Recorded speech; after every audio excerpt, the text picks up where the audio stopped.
ఇది కేవలం ఒక వీడియో కాదు. ఇది ఒక నివాళి, ఒక వేడుక, ఒక అసాధారణ మహిళ యొక్క జీవిత ప్రయాణం. మా అమ్మమ్మ ప్రయాణం. మా అందరి బలంగా, మా మార్గాలకు వెలుగుగా, మా కుటుంబానికి గుండె చప్పుడుగా ఉండేది మా అమ్మమ్మ. ఈ విలువైన సమయంలో మా జీవితాలతో పాటు మరెందరో జీవితాలను తాకిన మా అమ్మమ్మ ప్రేమను స్మరించుకోవడానికి మీ అందరినీ ఆహ్వానిస్తున్నాను. ఇది ఒక దయ, కరుణతో నిండిన అచంచలమైన ప్రేమతో జీవించిన జీవితం. ఒక మాటలో చెప్పాలంటే తను నాకు అమ్మమ్మ కాదు, అమ్మకు మించిన అమ్మ. అమ్మా వినమ్మా, నేనానాటి నీలాలి పదాన్నే. ఓ అవునమ్మా నేనేనమ్మా, నువ్వు ఏనాడో కని పెంచిన స్వరాన్నే. మౌనమైనాడు నిద్రలోనే ఉన్నా, గానమై నాడే మేలుకున్నా. నిశ్శబ్దంగా, నిరాడంబరంగా ఉండే కావలి ఎడవల్లి గ్రామంలో 1942లో నతానియేలు మరియు కొండమ్మ దంపతులకు ఒక అమూల్యమైన బహుమతి పరిమి మాణిక్యమ్మ జన్మించింది. మా కుటుంబానికి మూలస్తంభం, ఒక వరం, మా జీవితాలలో దేవుడు రూపొందించిన అందమైన ప్రణాళిక మా అమ్మమ్మ పరిమి మాణిక్యమ్మ. ప్రకృతి ఒడిలో దాగి ఉన్న ఈ చిన్న గ్రామం ఒక గొప్ప ప్రయాణానికి నాంది పలికింది. ఆమెను జ్ఞాపకం చేసుకున్న ప్రతిసారి మా హృదయాల్లో అంతులేని ప్రేమ మరియు ఆనందం వెల్లివిరిసేలా ఒక చెరగని ముద్ర వేసి వెళ్ళింది మా అమ్మమ్మ. నీ పాదాలకు వల్ల నా అడుగులు సాగాలమ్మా, నీ పెదవుల చిరునవ్వుల్లా నా ఊపిరి వెలగాలమ్మా. ఆమె బాల్యం ప్రేమ, ఆప్యాయత మరియు బలమైన కుటుంబ విలువలతో కూడిన ఒక నిండు కుండ. సంపన్న కుటుంబంలో జన్మించిన, సమృద్ధి వాతావరణంలో పెరిగిన, భౌతిక సంపదలోనే కాకుండా దయ, దాతృత్వం, మంచితనం వంటి ఆత్మీయ సంపదలో కూడా పెరిగింది. కష్టానికి విలువివ్వాలని, సాటి మనిషిని గౌరవించాలని, ఆపదలో ఉన్న వారికి చెయ్యందించాలని తన తల్లిదండ్రుల వద్ద నేర్చుకుంది. ఆ ప్రారంభ పాఠాలే ఆమెను మనోబలం, దయ, కరుణగల ఒక గొప్ప మహిళగా మార్పు చెందడానికి పునాదులు వేశాయి. అమ్మా అణువణువణు నీ కొలువే అమ్మా, ఎదసడిలో శృతిలయలు నువ్వే అమ్మా, నే కొలిచే శారదవే, నన్ను నిత్యం నడిపే సారథివే. నెల్లూరులోని ఏబిఎం స్కూల్ నందు తన పాఠశాల విద్యను పూర్తి చేసింది. ఆమె హృదయం ఎల్లప్పుడూ నిరుపేదలు మరియు బలహీనుల జీవితాల్లో మార్పు తేవడానికి ఉవ్విల్లూరేది. ఆ ప్రగాఢమైన సంకల్పంతోనే ఆ రోజుల్లో తను ఏఎన్ఎం కోర్స్ దిశగా అడుగులు వేసింది. అలా బలహీనులకి, నిరుపేదలకి అండగా ఉంటూ వారికి సేవ చేయాలన్న తన ఆకాంక్ష పరిపూర్ణమైంది.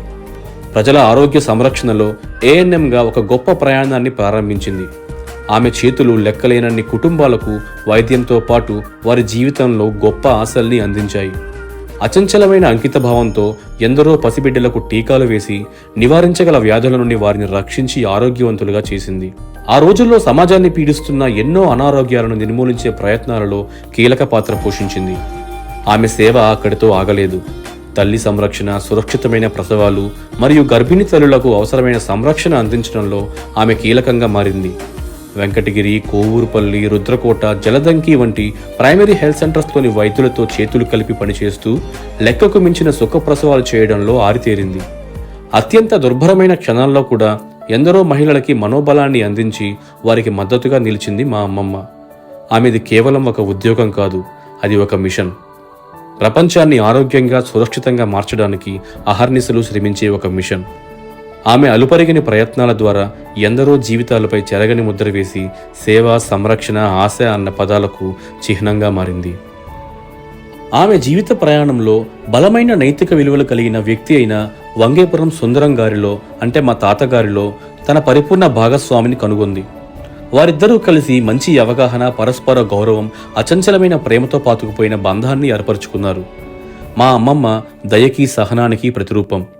మా తాత తొందరపాటు వల్ల మాటలు వదిలిన క్షణాల్లో కూడా ఆమె జ్ఞానంతో మెలిగి మౌనాన్ని ఎంచుకునేది. అటువంటి ప్రశాంత స్వభావం మరియు విధేయత ఆమెకి తన భర్త పట్ల ఉన్న లోతైన గౌరవాన్ని ప్రతిబింబించేవి. కుటుంబానికి ఆయన ధైర్యాన్ని ఇస్తే ఆమె ప్రశాంతతను ఇచ్చేది. ఆయన నాయకత్వం వహిస్తే ఆమె మద్దతు పలికేది. ప్రేమ, సహనం మరియు గౌరవం యొక్క పునాదిపైన జీవితాన్ని నిర్మించడం అంటే ఏమిటో వారు కలిసి మాకు చూపించారు. నిజమైన ప్రేమ అంటే ఒకరికి ఒకరు నిలబడటం, ప్రతికూల పరిస్థితుల్లో సంఘర్షణ మీద దయను ఎంచుకోవడం, ఒకరి సమక్షంలో మరొకరు తమ బలాన్ని గుర్తించడమని వారి కథ మాకు గుర్తు చేస్తుంది. అన్ని విషయాల్లో మా తాతకి ఆవిడ ఒక తిరుగులేని అండ. అందుకే అయిందేమో మా అందరి దృష్టిలో తను ఒక బంగారు కొండ.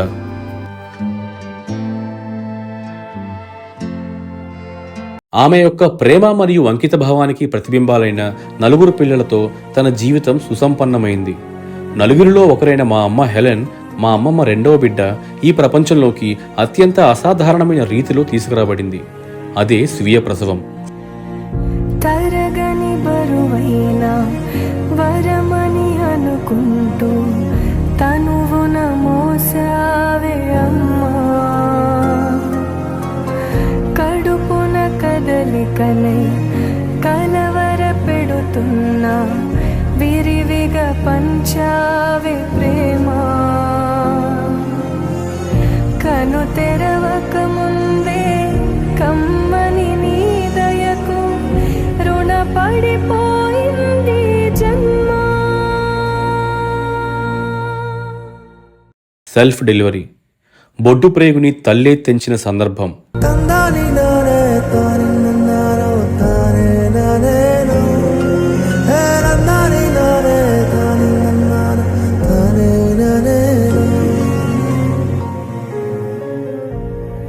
అలా రుద్రకోట ప్రైమరీ హెల్త్ సెంటర్లో ఆమె ఒక గొప్ప శక్తిగా చెప్పబడింది. చెప్పుకోదగ్గ విషయం ఏంటంటే మా అమ్మ హెలెన్ తను జన్మించిన స్థలమైన రుద్రకోటలోనే ప్రభుత్వ ఉపాధ్యాయురాలిగా తన ఉద్యోగ ప్రయాణం మొదలుపెట్టింది.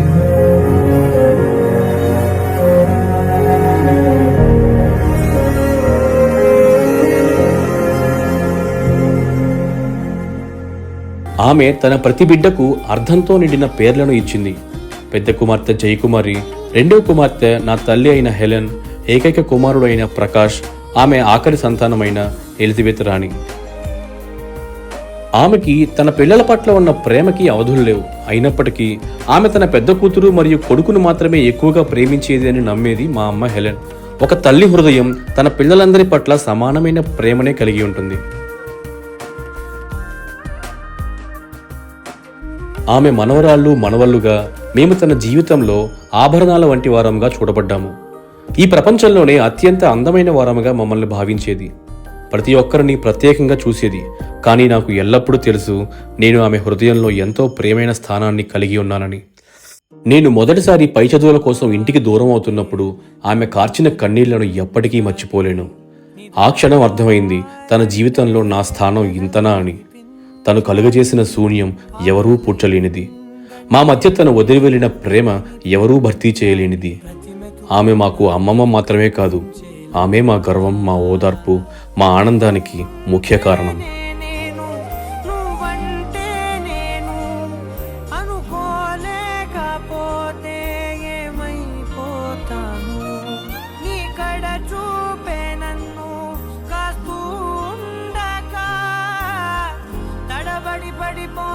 చెప్పమ్మా. 82 సంవత్సరాల వయసులో ఈ భూమిపైన ఆమె అద్భుతమైన ప్రయాణం ప్రశాంతంగా ముగిసింది. ఆమె ఆత్మ పరదేశంలోనే ఉన్నది అని మా అందరి ప్రగాఢ నమ్మకం. ఎందుకంటే ఆమె జీవితం దేవునికి మరియు సేవకే అంకితం. ఎందరో స్త్రీలను దేవుని మార్గం వైపు మళ్లేలా చేసింది. దేవుని రాజ్య విస్తరణకై లెక్కలేనన్ని విరాళాలను నిస్వార్థంగా అందచేసింది. ఆమె ఔదార్యానికి అవధుల్లేవు.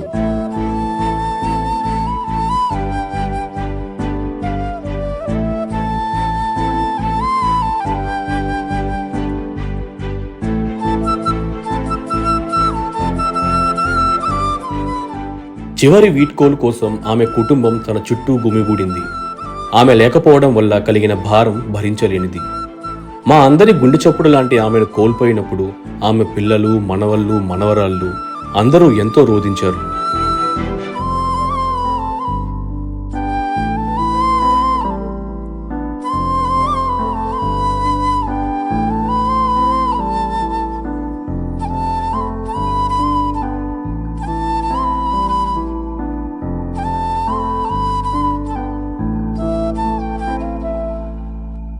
ఆమె చివరి రోజుల్లో తనతో కలిసి ఉండే అవకాశం నాకు లభించింది. కానీ ఆమె చివరి రోజున తన పక్కన లేను అనే బాధ నాకు మిగిలిపోయింది. అయినా తను అర్థం చేసుకుంటుందని నాకు తెలుసు. ఎంతైనా మా అమ్మమ్మ కదా.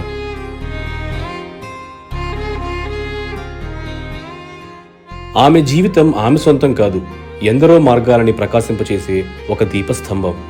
ఆమె విశ్వాసం, సేవ, ప్రేమ, దేవుని దయ ఆమె కలిసిన ప్రతి ఒక్కరిలో ఒక చెరగని ముద్ర వేసింది.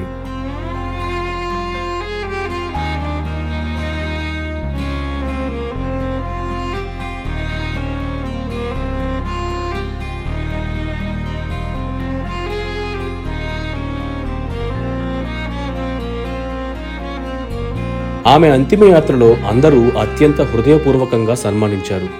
ఒక గొప్ప ఆత్మ మనలను విడిచిపెడుతోందనే సమాచారం ప్రపంచానికి తెలియజేస్తూ ఒక ప్రత్యేక వాహనం ఆమె శవపేటికను కావలి వీధుల్లో ఆమె జీవితానికి, సేవకు, ప్రేమకు సాక్షిగా నిలిచిన రహదారుల గుండా పయనించింది.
ఆమె విశ్రాంతి తీసుకుంది.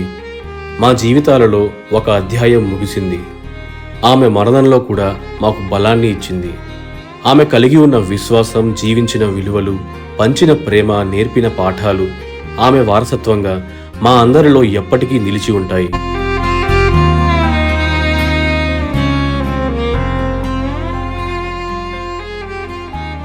ఇది వీడ్కోలు కాదు, ఎందుకంటే ఇప్పుడు ఆమె ఆత్మ పరదైసులో నివసిస్తుంది. ఏదో ఒక రోజు మేము ఆమెను మళ్ళీ కలుస్తాము. అప్పటి వరకు ఆమె పంచిన జ్ఞాపకాలనే నెమరు వేసుకుంటూ ఉంటాము.